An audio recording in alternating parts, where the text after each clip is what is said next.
Bismillahirrahmanirrahim. Assalamualaikum warahmatullahi wabarakatuh.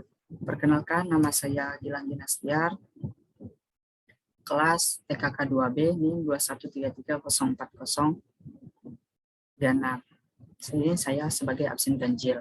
Di sini saya akan berpresentasi mengenai laporan praktikum rangkaian elektronika Brooks Converter.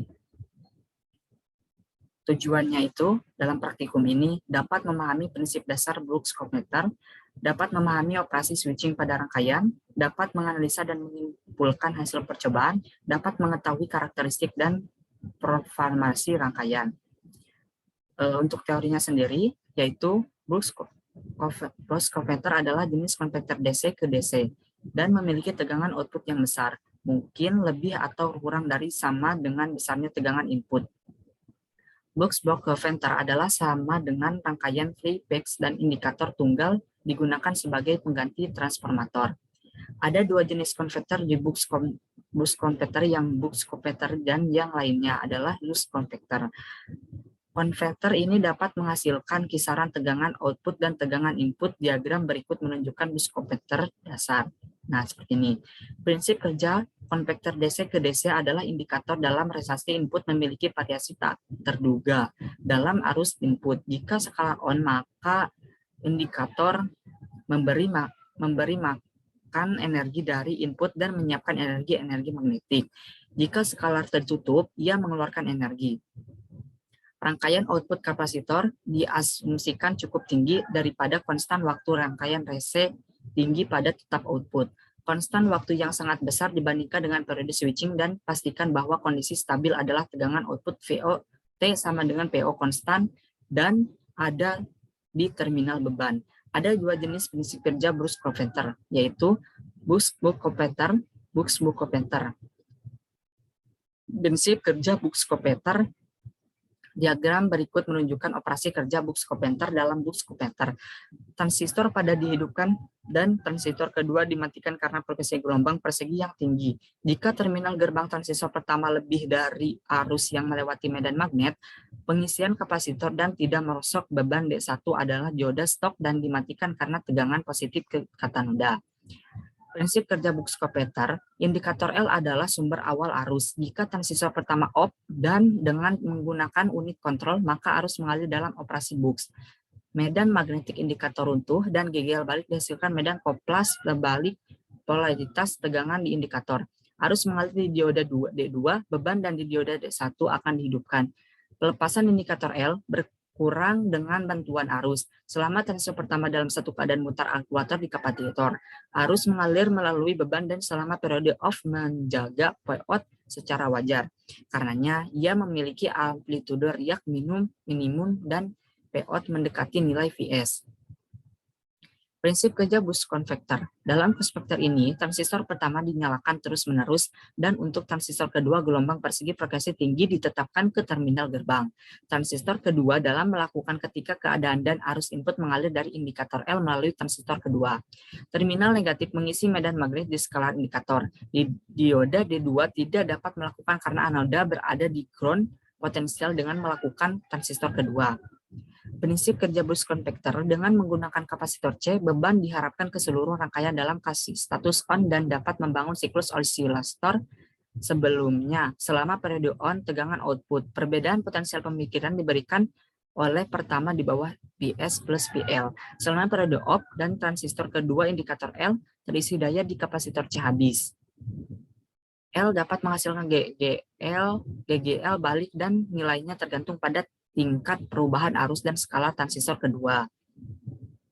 Jumlah induktansi Colli dapat menempati karenanya GGL balik dapat menghasilkan tegangan yang berbeda melalui rantang dan ditentukan oleh desain rangkaian. Karenanya polaritas tegangan pada indikator L telah terbalik sekarang. Tegangan input memberikan tegangan output dan minimal sama dengan atau lebih dari tegangan input.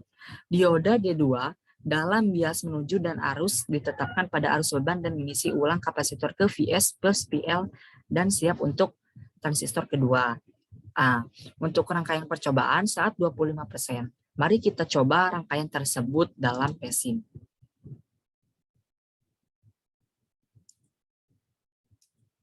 Nah, untuk angka yang pertama yaitu sejumlah 25%. Nah, karena saya absennya ganjil, maka diubah dalam 16 pi, sumbernya 16 ps.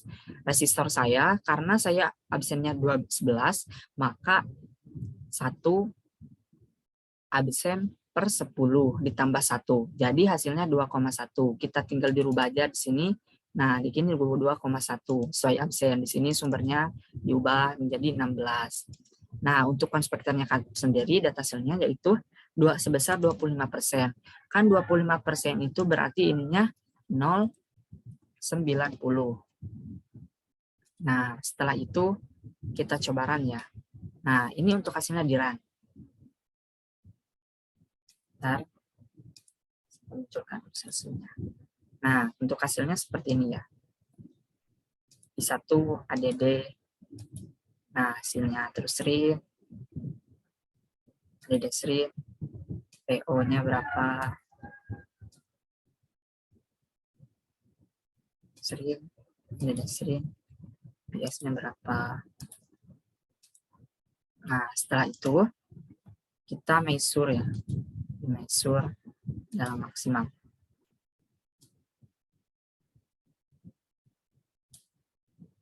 Nah, kemudian kita geser-geser aja ya. Konstannya kan secara teori itu kalau nggak salah 5,9. Nah, kita lihat lagi ya.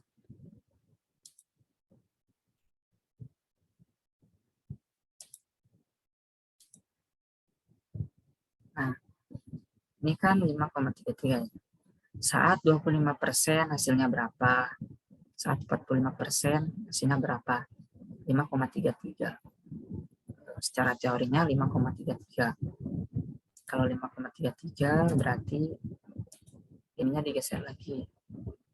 Cari posisi yang paling stabil, kawan-kawan.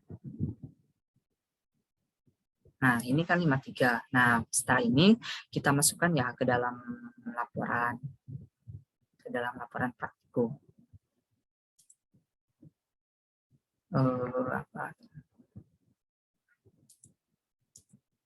Nah, seperti ini. Untuk 40% yaitu sebesar 144. Kita coba lagi ya di Bookshop Vector di PESIM.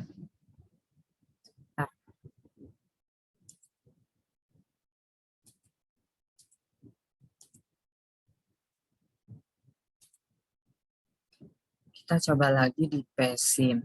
Nah, untuk yang 40%, ininya itu ya 144. 144. Oke. Kita langsung di run. Saya munculkan sensornya.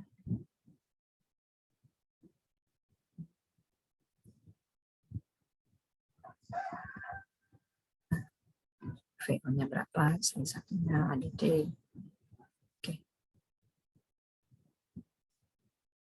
Kemudian sering lagi, ADD sering. VO-nya berapa? Sering lagi, ADD sering. PS-nya berapa? Nah, kemudian setelah itu kita measure langsung maksimal. Nah, seperti ini ya. Kita lihat dulu secara teorinya berapa ya.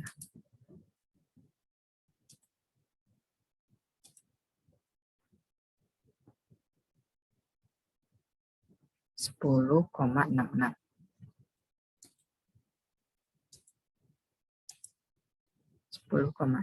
Kita geser-geser.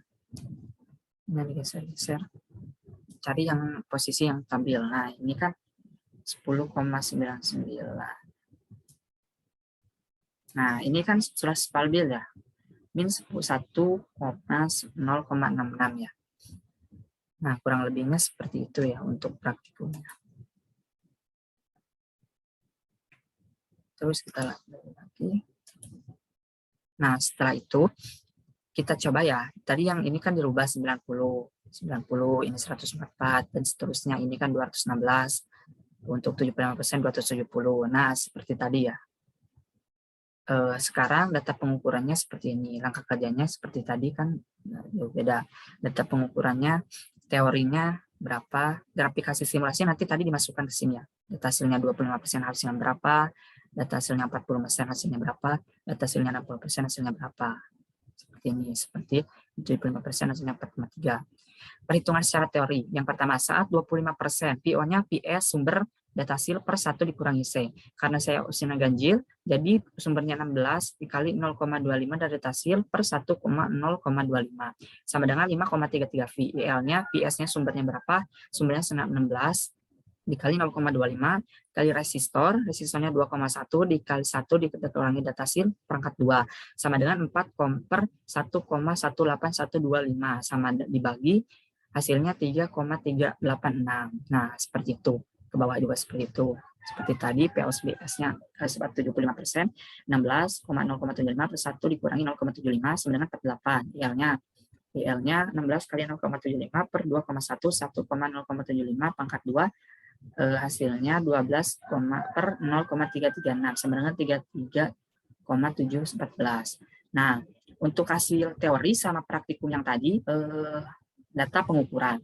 Saat pertama 25%, 5,33. Delta IL-nya berapa? IL-nya 3,86 ya yang tadi. Terus disimulasi datanya berapa? Simulasi delta PO-nya 5,335 ya tadi, IL-nya sama min 5,355, 40, 10,66, IL-nya 8,46.